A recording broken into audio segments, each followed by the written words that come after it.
Yo, yo, yo, yo, yo, it's your boy, Mr. Israelite, letting everybody out there know that it's real life. And I'm not even gonna waste too much time with y'all. I honestly wanna review this dude I know from a whole nother show, right? Um, he pop up, he was a bodyguard, I believe he from Chicago. What's his name? Big homie CC. He's speaking on Diddy. I just saw some on Instagram and I'm like, yo, where is this? My Instagram. I need to just get everything off my Instagram. I'm gonna have to turn my Instagram into a YouTube. Something in my eye. Ugh. Okay. Ugh. That's all bad. Okay. I just want to see this video in its totality. I'm most likely gonna skip through it because it's a little long. Somebody didn't want me to do this interview. This is a dangerous game people are playing, and some people deserve retribution. You clearly feel that Sean Combs made people disappear. I know this situation is dangerous. Hello, Pierce. How are you today? Yeah, good, thank you. We're 2 days into this case against Diddy. What is your gut feeling about what's going to happen here? Well, my gut feeling on what's going to take place is, well, we're going to see a lot of strange things take place due to the fact that I know how this world works. After working in the industry, I converted my business to combat human trafficking. Last year, my team brought home 17 people, 4 children, 1 boy. And whenever these trials come about, the closer you get to the trial date, a lot of things start happening to remove people from the case that are going to strengthen the case for the prosecution. And I feel like we're watching that take place now with one of the male sex worker guys who provided tapes to the feds. He's disappeared. And this is similar to what happened in the Tory Lanez case, where the bodyguard whose DNA was on the weapon, he disappeared. So I expect to see a lot of strange things take place. I expect to see the defense team do a lot of steps to lighten the image of Combs. And we've been watching that take place. From what you know about him, Sean Combs, obviously the perception of him has changed dramatically since these allegations were made and since he got charged. I mean, from everything we're seeing now, he seems a very unpleasant, nasty, violent piece of work. Is that a correct assessment? The assessment is going to be correct. So what I've learned is whenever you see a gentleman like this from affluence and power, whenever they have an addiction to MDMA or the drug ecstasy, they call it the love drug. So he's been doing this drug for over 20 years. So that's going to lead his view skewed when it comes to sexual activity. I believe it's helped turn him into a sexual deviant. And, what type of man wants to see another man urinating in his wife's mouth? I feel like it's evil. I think his behavior is egregious. And, I have a history of using very heinous acts on people like this who participate in this type of lascivious acts. As we're talking, Cassie Ventura, who was his longtime girlfriend, is one of the 2 people who the feds have brought this case with. She says that Combs would bash on my head, knock me over, drag me, kick me. Asked how often, she replied, too frequently. She says she didn't want to participate in the freak-offs, as he called them, but she did so because she loved him very much and wanted to make him happy. She told the jury she was scared of what he would do if she said no. Physical violence from Combs, she said, was always on the back of her mind. He wanted to control every aspect of her life, from how she looked to her work. And when he couldn't reach her immediately, he and his employees would call her incessantly or come and find her in person. So she's building a picture of a violent control freak. Is that a picture that you recognize of what you know about this? Right. So definitely, these are traits that I recognize. In the field that I work in, whenever we get a call for a retrieval and a family is concerned about a loved one, those same characteristics that this woman listed is the same things that streetwalkers will list about their boyfriend, which is actually their pimp and panderer. That's why I have an affinity for people who are survivors of this type of nonsense and oppression. And this sounds familiar, you know. Yeah, I don't really want to relive much of that with us already covering this craziness, but I gave an opinion on that. If you didn't see it, go check it out. Hey man, it's crazy. It's real life. I'm gonna skip forward to was Jamie Foxx poisoned? Jamie came out on a actual comedy tour and said that he got drugged by Diddy at a party. Nothing came of it. He said he was the one that called the feds on Diddy. Is he joking? When you say stuff on the stand-up stage, it's gonna get taken as a joke. They really the only ones that can tell the truth about stuff because it's in a joking setting that everyone there knows this is a joke. So comedians are known for truth telling the most of all people. There were rumors. I'm not saying. Well, I was going to mention on this that there have been rumors circulating online that Diddy may have poisoned Jamie Foxx, which caused his 2023 hospitalization. In his Netflix show, he compared Combs to the devil in revealing his near-death experience after a brain bleed and stroke. He said, I say this all the time. I saw the tunnel. I didn't see the light. It was hot in that tunnel. I thought, shit, have I gone to the wrong place? I looked up at the end of a tunnel and I thought I saw the devil saying, come on. Or was that Puffy? I'm effing around, but if that was Puffy at a flaming bottle of Johnson, and no, I'm just kidding, I think that you have taken that to be a not too oblique reference to the fact that he's suggesting he may too have been poisoned. Jamie Foxx said out of his mouth that his partner handed him an Advil, and after he took that Advil, he woke up 22 days later. That's what he said out of his mouth. I feel like us as a species, I feel like human skepticism has become a virus, because if we don't trust the words of our peers, where are we as a species? You know, eyewitness testimony and circumstantial evidence is enough to get a person a life sentence in any court on the earth. Why is it that when people are whistleblowing and putting their life and livelihood on the line, they receive so much scrutiny? I don't think that's by chance. Tax day has passed, but for millions of Americans, that's where the... If that's the truth, man,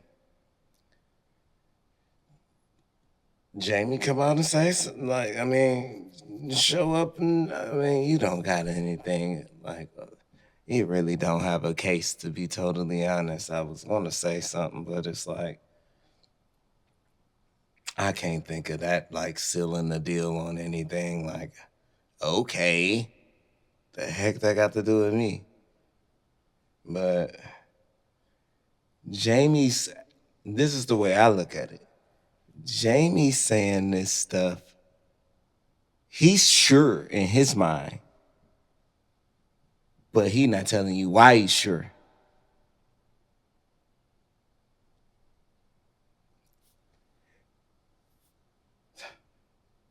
So sometimes you the giver, you the recipient. Sometimes you've seen things and you don't say nothing. And then you're like, oh, I'm minding my own business until it happened to you. It was all good just a week ago. But now, and listen, I don't know these things. I know he's sure. Why he's so sure? You know who you're dealing with. Y'all run the same parties. Y'all both known for throwing parties. It's everybody know about the Jamie Foxx parties. Everybody knows about the Puffy parties. Y'all throw a lot of parties on the same night. I'm sure y'all attend each other parties. I'm sure y'all competing with the parties. But Puff was on another level, I ain't gonna lie. I ain't never been. I mean, But if I was invited, of course I'd have showed up at a Puff party because I didn't think nobody was getting drugged and raped out the frame there and all of these things. I just thought like, hey, it's a good place to network. Now I know better. I didn't have to go to know. why would Diddy want to poison Jamie Foxx? If you know that you have, well, just to give some insight to people watching, when you come under federal investigation, they send you a target letter.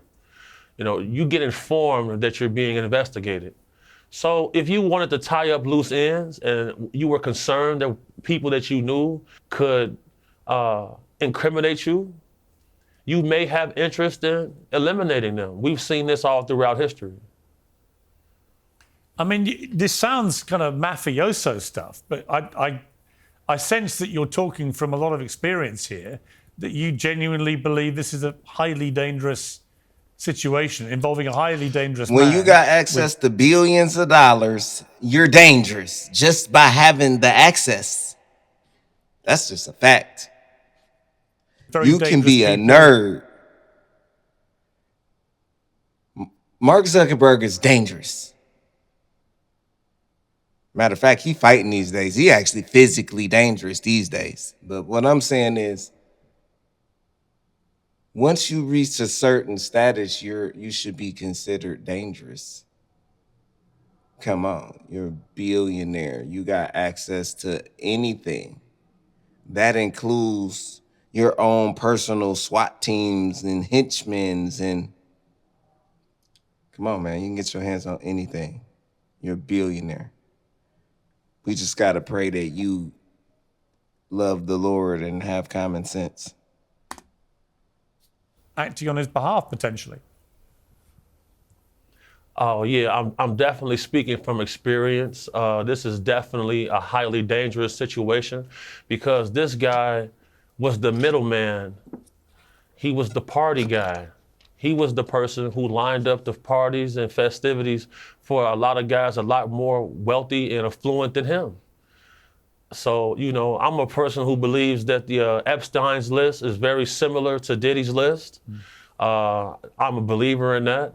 And, you know, whenever it comes to protecting women and children, I'm going to be fierce. Big ups to my sponsor, Stallion Gear, for putting up funds to help us go out and help people. You know, I want to salute Michael Franzese because he's probably the only famous person who donated to our campaign for protecting women and children, going down to the orphanages and passing out toys and gifts. Because at the end of the day, us as men, we must learn to police ourselves in our own community, because if not, these type of activities will continue to run rampant. I know this situation is dangerous. I've had several attempts on my life throughout my career. And, you know, where there's one dangerous guy, there's a group. You referenced earlier, I have a history of heinous acts against people who behave like that. What did you mean by that? Well, there's a lawsuit that I'm listed in where allegedly I quipped Combs about his sexual deviant activity, and I protected the plaintiff and pointed a firearm at Mr. Combs. That's what the paperwork says. They don't have their facts right, but you know, I have a reputation for, you know, maintaining a proper balance. What was he doing, Combs, at the time?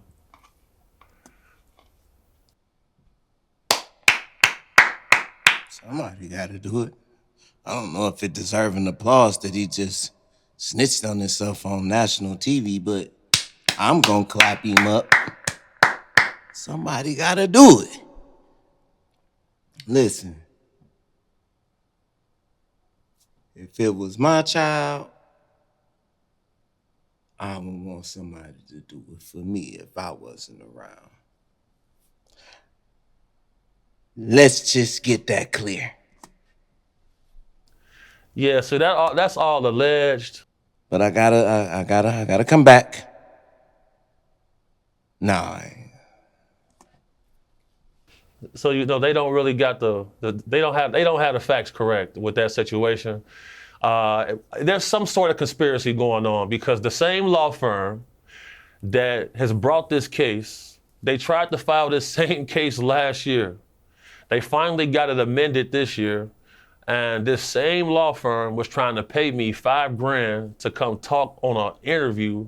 I turned it down, and then they filed this paperwork.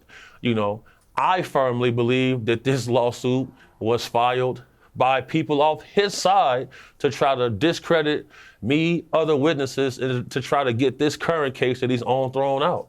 That's how deep this goes, because the law firm who brought this asinine case, nobody can seem to track them down. How can they have this case amended? Who has the finances to file this type of lawsuit?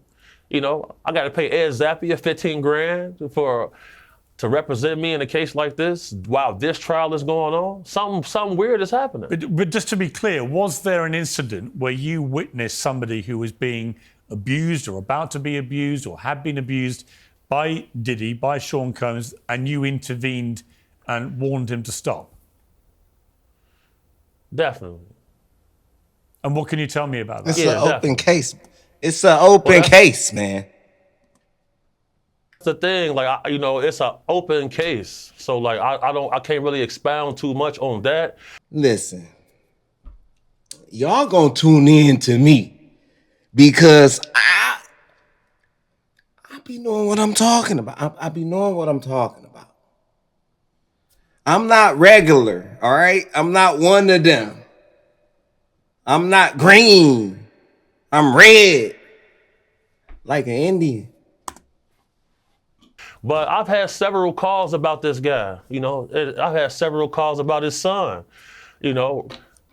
People reaching under ladies' dresses, fondling them without asking for permission. Where did he learn this behavior from? Where would he learn that from? Legendary Dapper Dan said he grew up, he knew Combs' parents, and he said what's going on with Combs didn't start with him, it started with his family. The same things that I see when I'm battling trafficking cases. The most common enablers of this activity are close relatives, families, and friends. Yeah. There are lots of rumors, as you know, swirling about Diddy and have been accelerated by what's happened to him. One of them is that he had something to do with Tupac Shakur's murder. Do you believe that?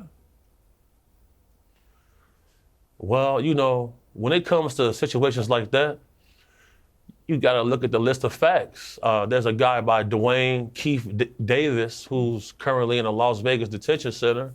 And, he swears up and down that Combs promised him a payment to unalive the rapper. And the rapper became unalived. Then, FBI say Eric Von Zip intercepted the payment and kept it for himself. Like this, the paper trail wouldn't exist. If there's smoke, there's fire, Pierce.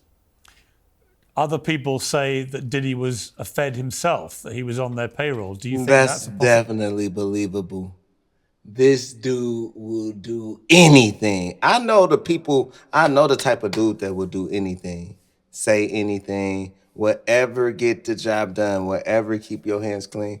He just looked like the type. He fit the mold perfectly. That's how you get on that type of level. You got to step on everything. possibility? Well, that's definitely a possibility, but oftentimes in my culture, being an African-American male, sometimes we can believe that we're bigger than the program. And the moment he decided to sue the liquor company Diageo, that's when all of the onset of these problems started. When you offend a list of board of directors and all of them are richer than you can get the short end of the stick. And that's what we're watching happen here. Big homie, Facts. we've all heard a lot about these freak-offs.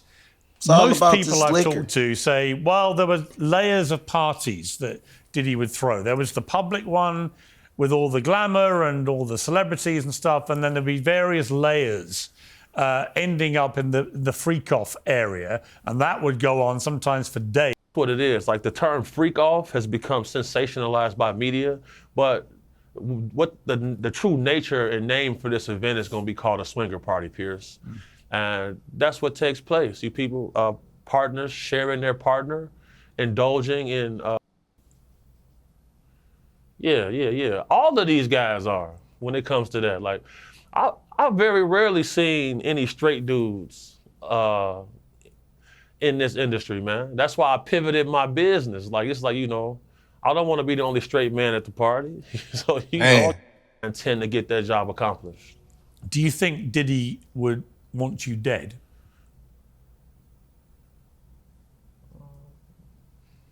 Probably be in his best interest if I was. Good luck with that, though. I've been proven to be hard to kill, though. Shout out Turn Up guys. Shout out to the guys. Just finally, Big Homie, there's a lot of speculation about what he may have kept on tape. And I think you've talked about the fact a lot of these guys like to keep trophies, memorabilia, On the gas. Absolutely. souvenirs of their depravity, if you like. Just tell me about that briefly. I mean, was that part of the modus operandi for the freak-offs and everything? Yeah, so what I'll say is throughout my career path, we may end up with a pedophile's phone. And in that phone, you'll see a list of trophies. And when it was announced that he had CCTV film cameras in the house, and when the Homeland Security did the initial raid, they didn't inform the raiding officers whose home they were raiding because they had information that he might have been protected.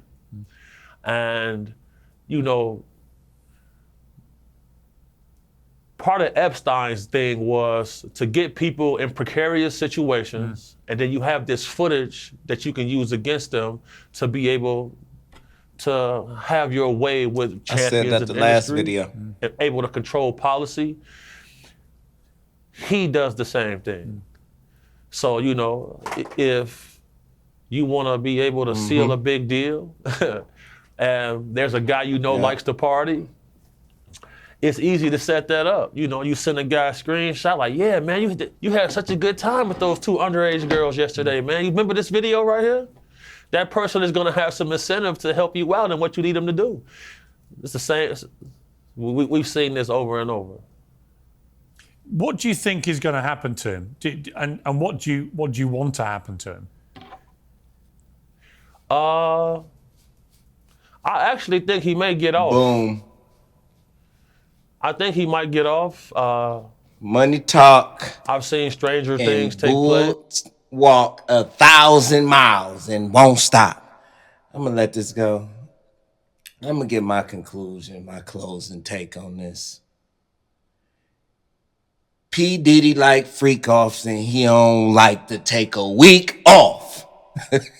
not a week off at all. He don't take breaks. He don't get tired.